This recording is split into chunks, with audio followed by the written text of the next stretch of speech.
It's 1839 in China, and the British are at the gates. The Qing Emperor needs warships, coastal forts, a modern navy, anything to stop what's coming. And his treasury is empty. Not because of corruption, not because of bad harvests, not because of anything the British did. Not yet anyway, because millions of taels of silver a year are flowing west into a desert that has been swallowing money for longer than anyone alive can remember. The war that created that desert ended 80 years before. The Qing won it, and if anything, it set the scene for a humiliating defeat 80 years later against the British.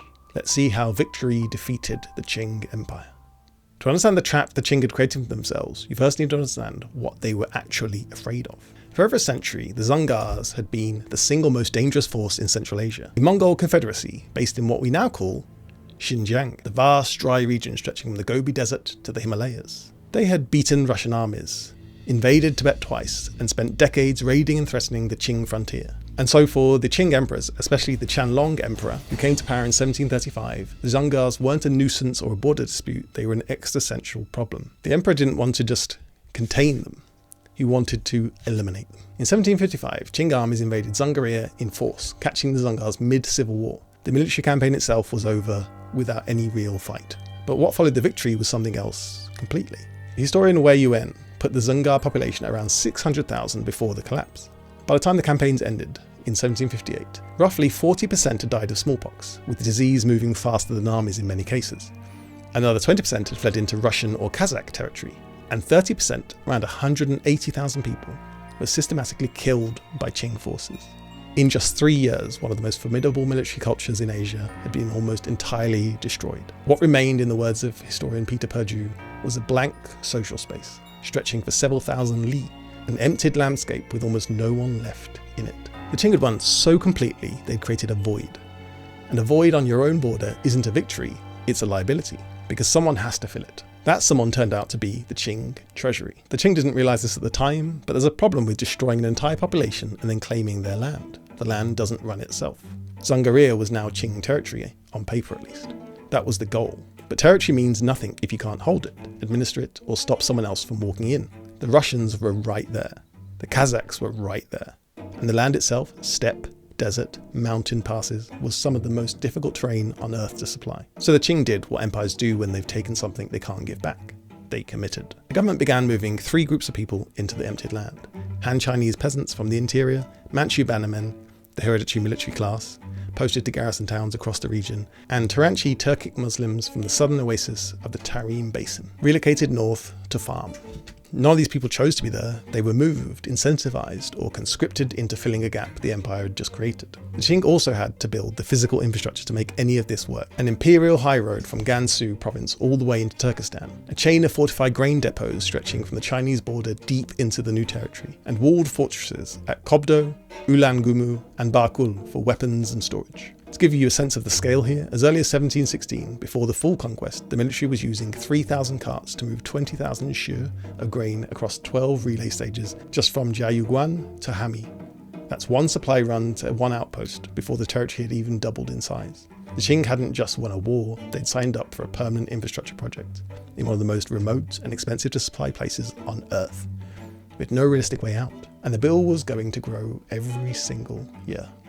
Empires usually spend money. That's not unusual. The question is whether the spending produces something. Revenue, trade, security that pays for itself. Xinjiang produced almost none of that. By the early 19th century, the Qing Empire's total formal tax revenue sat at around 56.7 million taels of silver a year. That sounds like a lot, until you see that peacetime military spending already consumed over half of government expenditure in normal years. And that revenue figure had barely moved in a century. In 1720, it was around 41.7 million taels. By 1820, it was 56.7 million taels. Okay, a 36% increase over 100 years. Meanwhile, the population had roughly tripled. The empire's administrative footprint had expanded massively, and Xinjiang had been added to the ledger. By the 1840s, the funds flowing into Xinjiang through the revenue-sharing system known as Xiexiang, transfers from wealthier provinces to fund the frontier, exceeded 4 million taels a year. That's not the total cost of Xinjiang. That's just the subsidy transfers. Garrison pay, infrastructure upkeep, and settler support were on top. The military agricultural colonies that were supposed to eventually make Xinjiang pay for itself They never did. Historians have noted that they consistently failed to become self-supporting across the entire dynasty. So the Qing had designed a system under the Qianlong Emperor that was designed to pay for itself. It never did. And yet, they didn't stop funding it. These photos, I'm running out of space.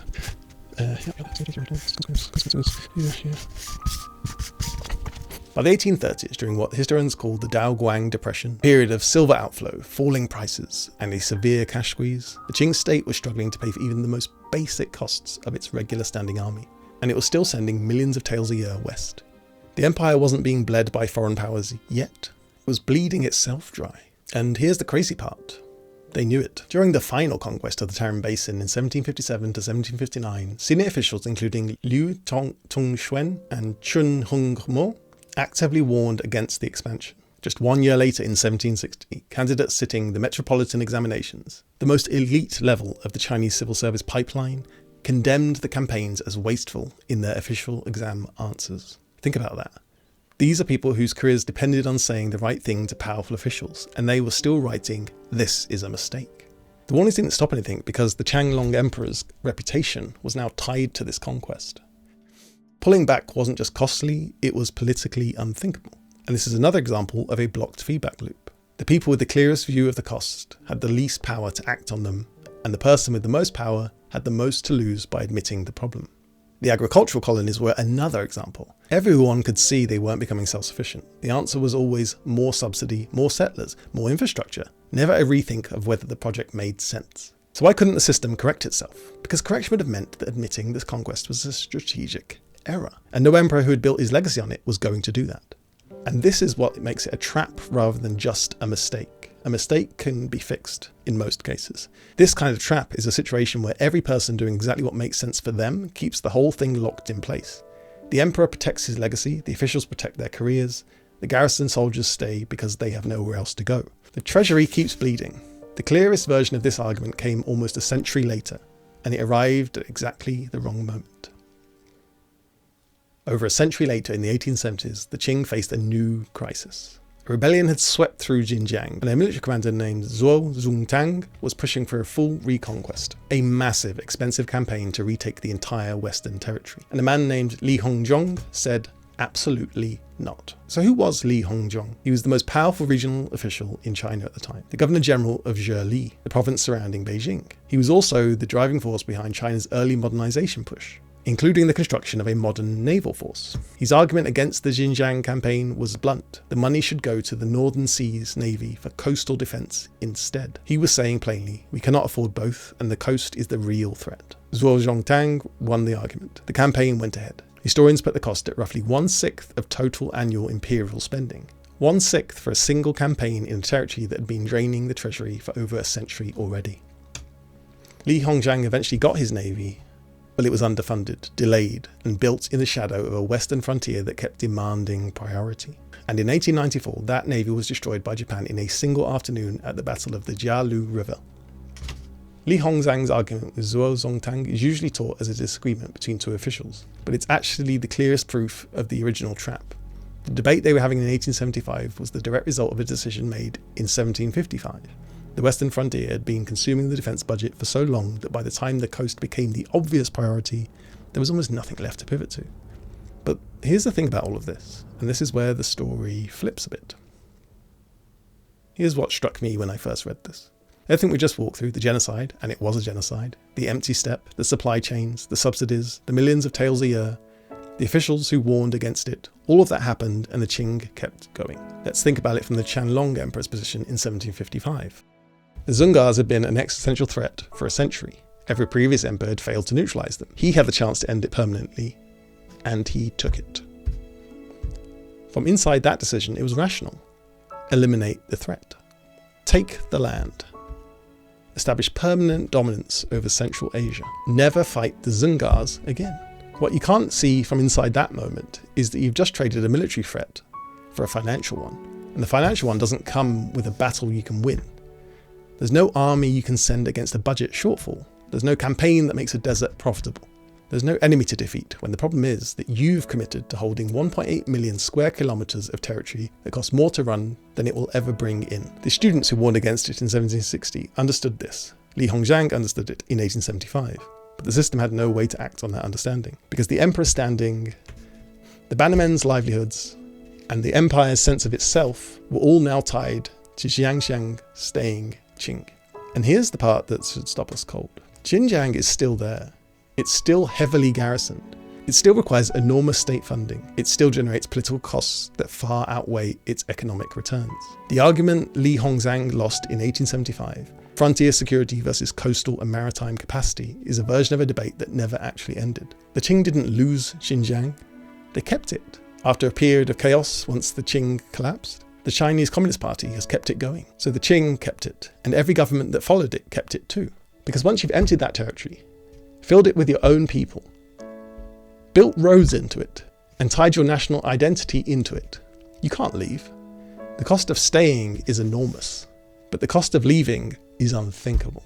The war they won in the 1750s didn't just break the Qing Empire, it's still being paid for now. In other words, victory defeated the Qing. And this is a pattern we've seen throughout history.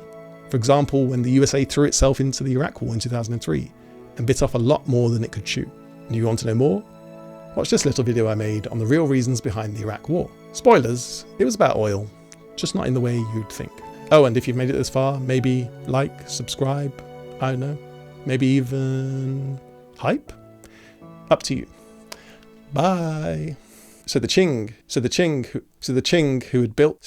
under Liu Tongxun in a territory that had been draining the